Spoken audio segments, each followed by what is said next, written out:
about these elections themselves, you appear to have some doubts about how they will be conducted. In fact, 2 days ago you received some observers from the European Union here, and you declared that you had some evidences of vote rigging that you would provide in the future. Could you elaborate on the nature of these evidences, and is there any link with the report that the PPP uncovered recently after Ms. Bhutto's death? Actually, you see, Benazir Bhutto called me two days before she died, and she wanted to wish me on my birthday. My birthday happens to be on the 25th of December, which is the Christmas day. So she also sent me a bouquet. She was very kind. And she also said to me, Mr. Nawaz Sharif, I have hard evidence of the elections being rigged, and I want to discuss this matter with you. I said, by all means, yes. So she said, why not we meet before the elections? I was campaigning in Bahawalpur and she was in Multan. She called me from Multan. So I said, okay, we can meet in the next 3-4 days. And we were planning to meet, and the purpose of the meeting was to discuss the rigging plans of the government. But then it didn't work out because she died. And yesterday, day before yesterday, our meeting with the European observers was also in the same context. We told him what we have so far come across as far as the government's rigging plans and manipulation of the elections is concerned. And he was also very surprised to receive some of the evidence. So we told him to please have it verified, and then this can be a very solid and concrete evidence that you can present in your press conferences. But we also are coming out with some concrete evidence regarding the rigging of the elections, the rigging plans of the government of Pakistan. You know, as I told you, the King's Party, the Q League, has no support in the masses, has no vote bank. It's depending and relying on Mr. Musharraf's rigging plans. And Mr. Musharraf and his agencies have acquired a lot of expertise in rigging the elections, because they've also rigged his referendum in the past. They rigged the elections in 2002.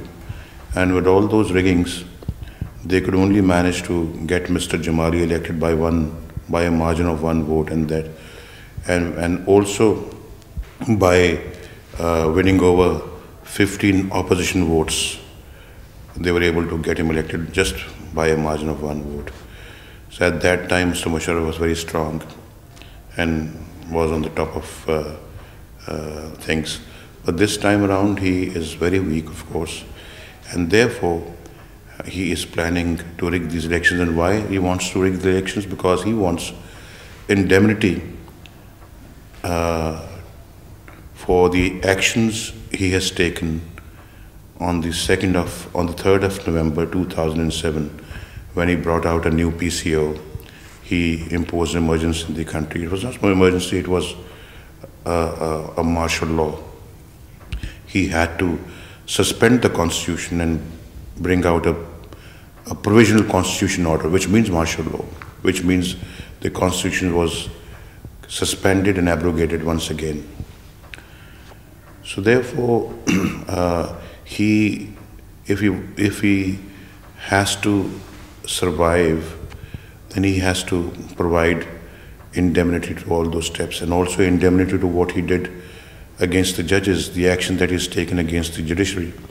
He has sacked them, he's put them under house arrest, which is never heard of any civilized country, but this is for the first time that such a thing has happened in Pakistan, and we have become a laughing stock before the world. I mean, I as Pakistani feel very embarrassed on what Mr. Musharraf has done in this country. He abrogated the constitution in 2000, he abrogated the constitution in 1999. He dissolved the parliament. He reduced the parliament into a rubber stamp, and he is gagging the press. He has now sacked the judiciary, and now he's done it for the second time in his 8 years period, 8 years rule. He's imposing another martial law against his own government. So this is something what we never heard about in the past, and I think his excuse that the country was heading for a failed state, the same excuse was given by him in 1999 when he sacked my government and forcibly overthrew me as Prime Minister of the country. Now, if I may, if the election, if the situation is so bad as you describe it, why exactly would you participate in an election if you don't think the result will be fair and can be trusted? Could you elaborate on that a little bit? This is what I've been trying to put across to the People's Party. This is exactly what I've been saying to the People's Party and telling them repeatedly. This is what I exactly have been trying to put across to Benazir Bhutto also when she was alive. Not once, but I talked to her many times on this subject, that the elections are not going to be free, fair, and transparent. We must not participate in elections where Mr. Musharraf is making all the rules himself. He's making all the rules of the game, and we'll be playing on his ground, on his wicket. So let's not get into this trap.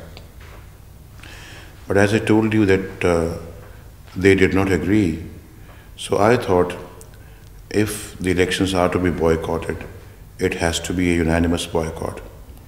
Any one party boycotting the elections and the others not will not solve the problem. It will only help Musharraf and his King's Party. So we'll be leaving the field open for them. So therefore, I tried my best. When it didn't work out, so we had to participate, and I am participating with the intention to restore the rule of law in the country, to restore democracy, to restore the constitution, to throw out all these amendments in the constitution brought into the constitution by the dictators, to restore the judiciary and to make it fully independent, restore the freedom of the press. So this is basically what I stand for, and our stand is very clear, and we also have included in our manifesto that our party will make sure that the military's role is abandoned in politics for all times to come. This is our main agenda of the manifesto.